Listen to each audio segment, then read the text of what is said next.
Hey, this is Radioactive, but you can call me Dandy. Today we will be talking about something very, very serious. Suicide. September is the National Suicide Prevention Awareness Month. See, each year, more than 41,000 people commit suicide, and it is a very real struggle this world is facing. Times are changing faster than we can keep up with, and people are trying to adapt, and people are growing both more cold and more paranoid. As such, some people who grow in this world are faced by certain monsters in this environment, or even in their heads, and they end up with a certain somber fate. I am one of those who felt like they couldn't deal with it, and today we are going to talk about my experiences and my story. I will try not to make this too long, and I will try to keep my composure during this. Forgive me in advance for any stumbling, crying, or background noise. Okay, let's start with my childhood. I was born to my father and mother back in 2001, December 30th. I was a surprise to them, in all honesty. I wasn't planned ahead, and my mom didn't think she would have any more children. But regardless, I happened to be. My dad says that when he looked at me for the first time, he knew where his place was. I don't know how true this is, but I know apparently his place in this world doesn't make him too happy. You see, my father grew up with a physically, verbally, and emotionally abusive father in the South. He was brought up as a hoodlum, with a strong sense of comfort in the traditional Southern rules, ones that we are starting to part from in today's society.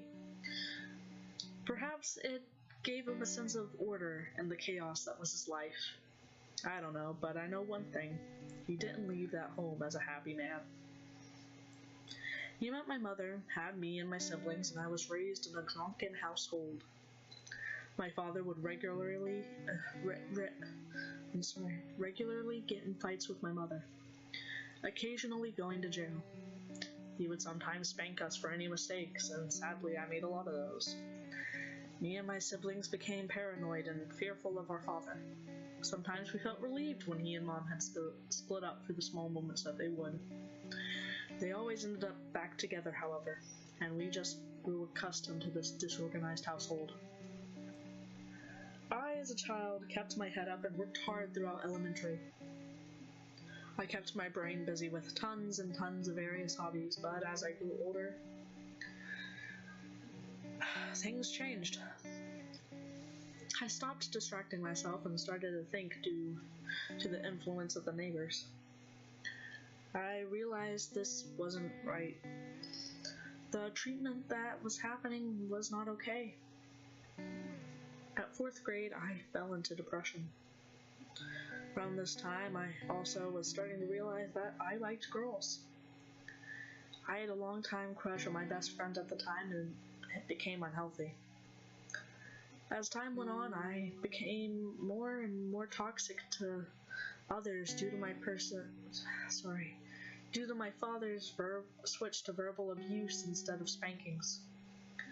My friend left me during the end of 5th grade due to my behavior, and I went towards a downward spiral. It was around this time I met another girl and started hearing voices. It started with only 2. Conscience and him. Conscience would soothe me and talk to me through the nights, but occasionally, when he could, him took over and would cause me hell. I was gaslighted by this girl and became worse. Then I moved on and fell for a boy by the end of 7th grade. I was struggling with identity and found myself wrapped up in an extremely toxic relationship that made me feel trapped. I would hit myself and would cut, occasionally covering my legs with scars. Then more voices came and voices went. I can't remember what they were called, so I will call them Pip and Tall Guy. Pip came after Conscience left me. He would say Conscience was on vacation, and that Pip was in charge of keeping me happy now. I don't think he cared much, however. He kept quiet until I got angry. Then he got immensely scared and would make me feel guilty. Tall guy was the worst out of them all, because he wasn't just a voice. During the night, I would get horrible paranoia and panic attacks. I could hear the breathing of tall guy and see him dart around the room, occasionally feeling him against my covers at night. I was constantly scared of myself. I finally gathered the courage to leave my toxic boyfriend and shortly dated this one girl before once again finding myself single. At this point in life, I was broken, beaten, and battered by not only others, but myself. I constantly felt hatred towards myself for ruining my life. I felt weak and tired constantly, like nothing was worth it. I had given up a long time ago and was like a basket floating down a river. I was visiting a therapist since my time with my old boyfriend, and I had slowly gotten better. But I kept falling. Soon enough, after a night of my dad, grandma, and siblings getting mad at me, everything burst. Now, it wasn't their fault, of course. I mean, it was just sort of the last drop of water till it overflowed. That night, I walked into my bathroom, locked the door, and cried. I cried, and I cried, and I cried. I went into my room and grabbed some pills I had stored away. I figured out the dose that would kill me, and I laid them all on the sink's counter. 12. I stood there for a moment, terrified and crying as I looked at myself. I felt nothing but disgust for the reflection staring back at me. I took a pill and swallowed it. Then I took 2 more. It became easier as it went on. I sent 2 goodbye messages to my friends, and I was going down the line. Then I got to messaging an acquaintance I had known. I still have no idea why I messaged her. Maybe it was the tiniest ping of doubt in my heart trying to stop me from doing what would have been a huge mistake. The girl who I texted was named Evelyn, otherwise known as Evie. She knew right away what was going on. I tried to hide it, still occasionally swallowing the pills. Something about her, though. About how she spoke to me and about me. It made me stop. When I stopped, when I thought, fear grew in my chest. Wondered if I was gonna die or have internal bleeding. Luckily, I hadn't taken enough to cause too much harm. I texted Evie all throughout the night and then fell into an uneasy slumber. The next morning, my friend told the counselor I couldn't go home. My mom came to the school and the look in her eyes. You don't ever want to see that look.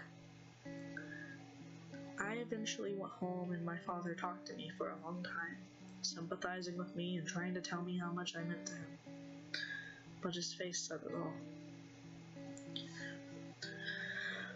Now, several months after this event, my therapist started treating me different.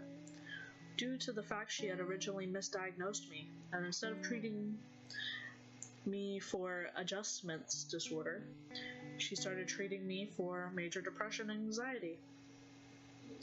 I went to a psychiatrist and was given depression medication as I was too young to be diagnosed with any schizophrenia, and they wanted to try depression medication before the heavier stuff, and luckily it worked. The voices stopped after a while, and everything cheered up.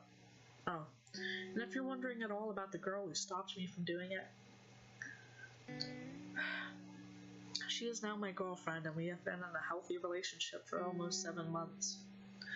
And I truly have never been happier. Even with my father still occasionally being verbally abusive and still rude remarks from classmates, I'm handling it and growing a lot better. And eventually, I won't have to deal with it. Now, if you're struggling with suicidal thoughts, please, please tell someone. An adult preferably. Life does get better.